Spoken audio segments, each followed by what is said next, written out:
Hello, I'm the Nostalgia Critic. I remember it so you don't have to. What can you say about the action-packed, family-friendly Superman movies? I love them. Well, most of them. Well, some of them. 2 of them. But either way, they're part of the all-American icon that is Superman.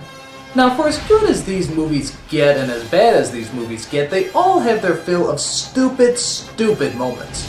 Now, I know they're supposed to be lighter and more friendly, but most of the time they just come off as logically idiotic. That's why I have compiled a list of the top 11 dumbest moments in the Superman films. Why top 11? Because I like to go one step beyond. So, sit back and enjoy the top 11 stupidest Superman moments.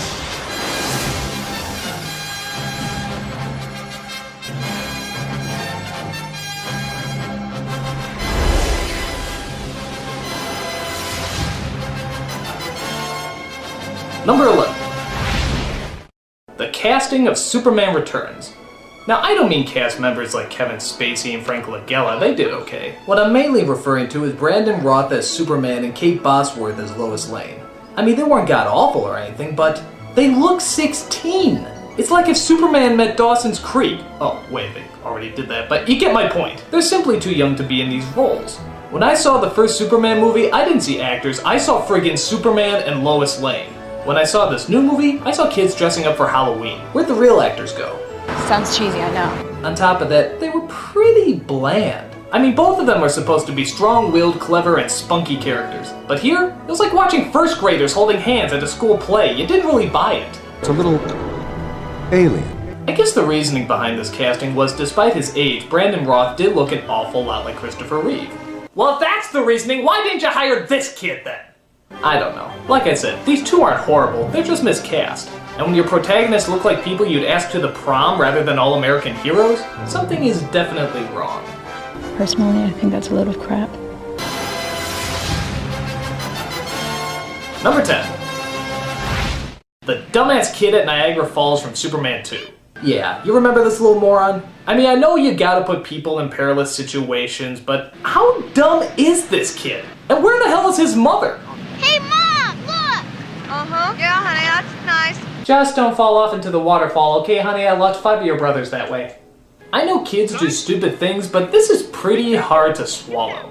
I mean, does the idiot have a death wish? My guess is he's probably friends with that girl who plays hopscotch off a cliff on that Korn album.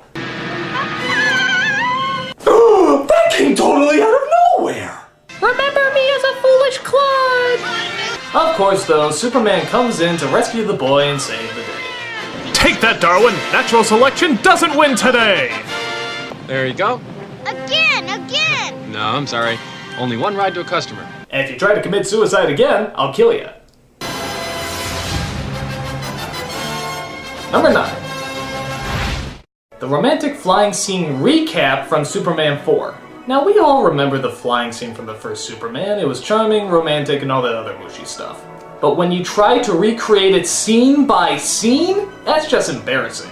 Okay, so it starts off with Superman wanting to talk to Lois about something important. Rather than just flying to her apartment like before, he decides he wants to fuck around with her a bit. Clark, things aren't that bad! Clark, stop!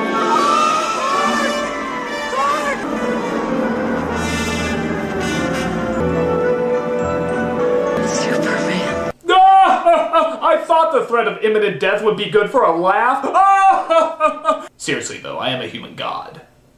So they decided to go flying around for some reason, as Lois has no questions about her co-worker of 20 years being the man of friggin' steel. She just kind of accepts it like she found an extra 20 in her pocket. Now this scene in all honesty wouldn't be quite so bad if they didn't rip off every single moment from the first one. Gee, is he gonna fly through the city side by side with her like the first one? You bet. Is he gonna support her with just his fingertips, which the laws of weight and mass totally says is impossible? You know it. Is he going to let her fall just so he can swoop down and save her? Well, it wouldn't be a complete ripoff if he didn't, would it? Outside of just using the direct clips, there's absolutely no difference between this scene and the one from the first film. What was the point of it? Who knows? Maybe it was just to take the number 9 spot on this moronic countdown. That's not fair. Number 8. The woman and the baby carriage from Superman 2. I'm sensing a pattern here that all mothers in Superman movies are complete morons. Lois included in the latest film too. How much more obvious can you freaking get?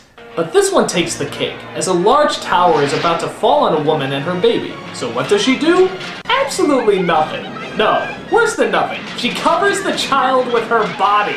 Yeah, that'll save you brainless bimbo! They're called legs! You move them back and forth to create a running motion. Look at this, at the rate the tower is falling, the way she's standing there crying, she could have run to Florida and back by now.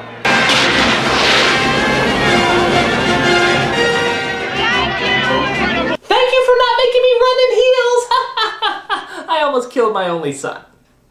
I don't know why mothers are so stupid in these movies, but quite frankly, this is why I think sometimes you need a license to be a parent. Like pets. I suppose so. Number 7. The special effects of Superman 4. To the credit of the first two films, you could never see those wires that were holding him up. Superman 4? Not so much. Look at all these wire shots. They don't even try to cover them. Or how about the effects in the scene I just showed you a moment ago? Yeah, Lois is falling pretty fast there, isn't she? She's falling to the ground like a feather. And now how about this? You can actually see the black curtains that are supposed to be outer space. This is like an Ed Wood movie! How about this scene when he's carrying the Statue of Liberty? Wow, instant movie magic. And how about this one stupid blue screen shot that they keep using over and over and over again? You'd think as time went by the effects would get better for these movies. But in Superman's case, it isn't the lead we can't see through, rather those thick bulging wires that constantly keep getting in the way. This looks like a job for Photoshop. Number 6. Those stupid glasses. From which movie? All of them. How come nobody can ever see past them? Is it really that great a disguise? Look, there's even a scene where Lois takes off Clark's glasses, leaving him totally exposed. Somebody friggin' notice him! I mean, how is everybody constantly fooled? This idea is so flawed that just about everybody in the world has made fun of it. The Tick, Mystery Men, and many more. It's a suspension of disbelief that, quite frankly, everybody disbelieved. But it could be worse. He could disguise himself as a British natty when secretly inside he's just a hairy, loud, obnoxious comedian. But that wouldn't be nearly as plausible, would it? Clark Kent, if you can't see past his glasses, then quite frankly, you need glasses. And that's no shame. Number 5. The Birth of Nuclear Man from Superman 4. Now the first thing I thought when I heard Nuclear Man was that weird Captain Planet spin-off, Captain Pollution. And to be fair, I wasn't really that far off. Nuclear Man was created from Superman throwing all the nuclear missiles of the world into the sun. Don't ask, it's a long story. As Lex Luthor gets a snippet of Superman's hair and uses its genetic material to make a clone. Don't ask, it's an even longer story.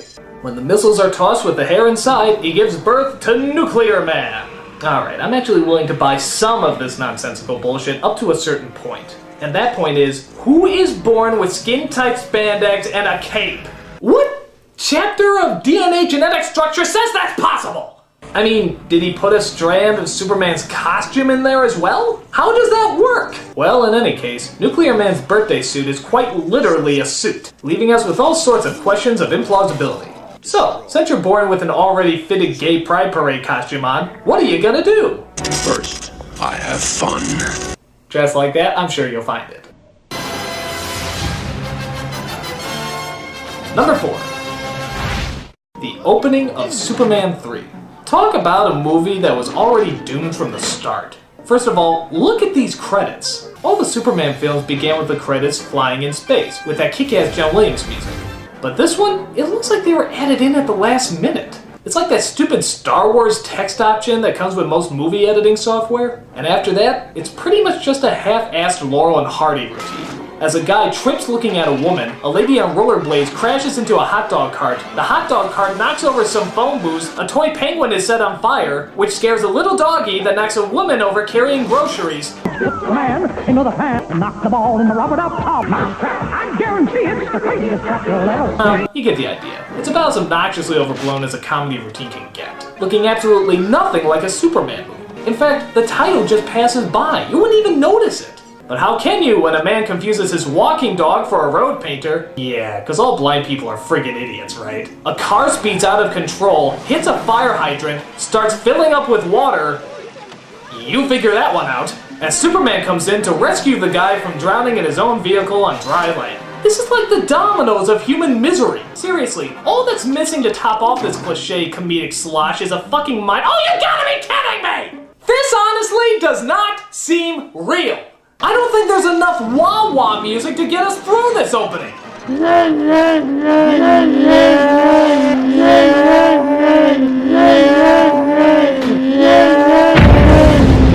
Right, you blew up the wah-wah machine! One gigantic comedic moment after another. The only thing missing? The humor. Say thank you. Number 3. The mind-scrambling kiss from Superman 2. This happens after Lois finds out Superman's secret identity.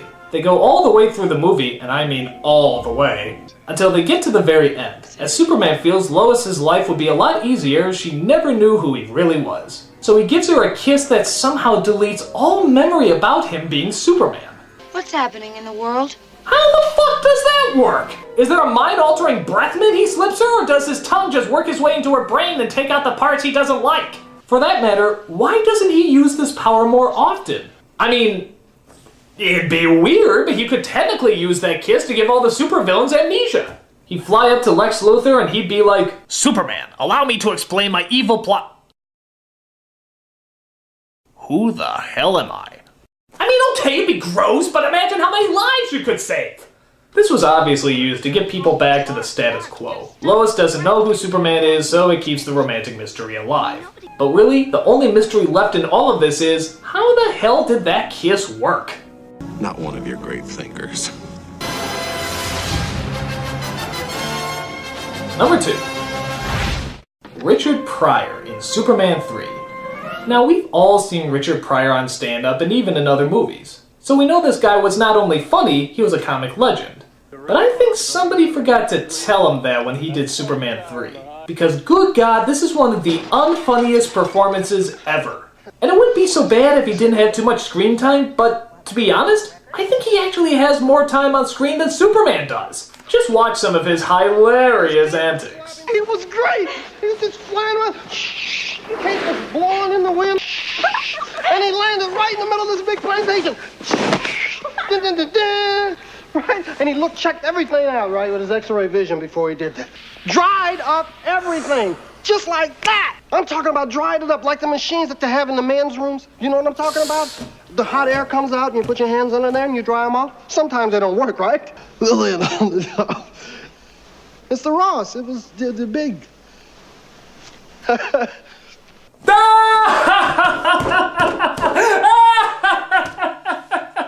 Wait, nothing was funny! I never seen nothing like it. Get off the Big stage! Deal was on the bottom.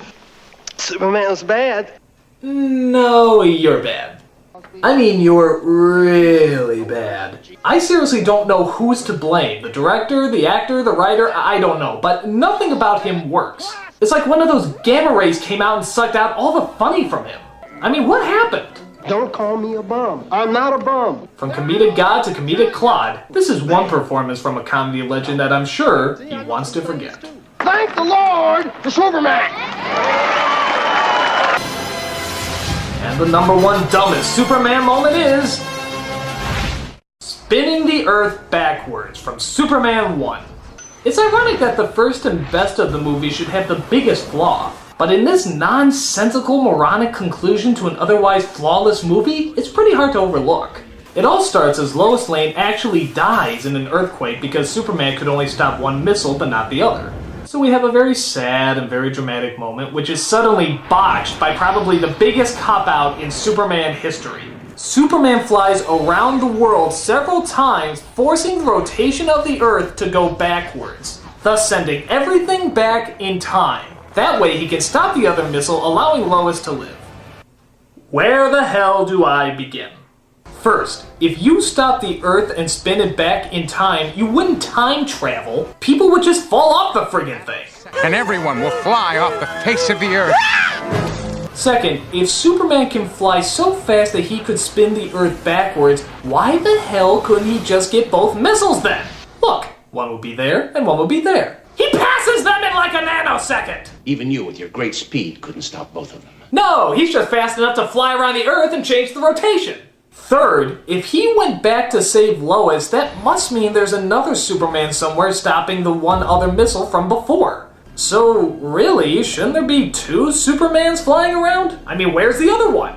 And if he didn't get so angry because Lois didn't die, does that mean he would have no reason to spin the Earth back to begin with? Fourth, why hasn't he done this before? I mean, wasn't there a day when he came in late to work and was like, ooh, 9:05, they'll dock my pay if I'm late again. 8:59, right on schedule. That's 4 problems with my #1 pick, as people still today can't figure out the technicals of this scene. No logic, no reason, no way that this moment makes any sense whatsoever. And those are the top 11 stupidest Superman moments. But I have to admit, for all the bad times, the Superman movies really do manage to put me in a good mood. Like seeing Christopher Reeve right before he had that tragic accident and died. Or Margaret Kidder right before she went mentally insane. Or the shots of New York with the World Trade Center in the background. I'm the nostalgia critic. Now I'm gonna go kill myself.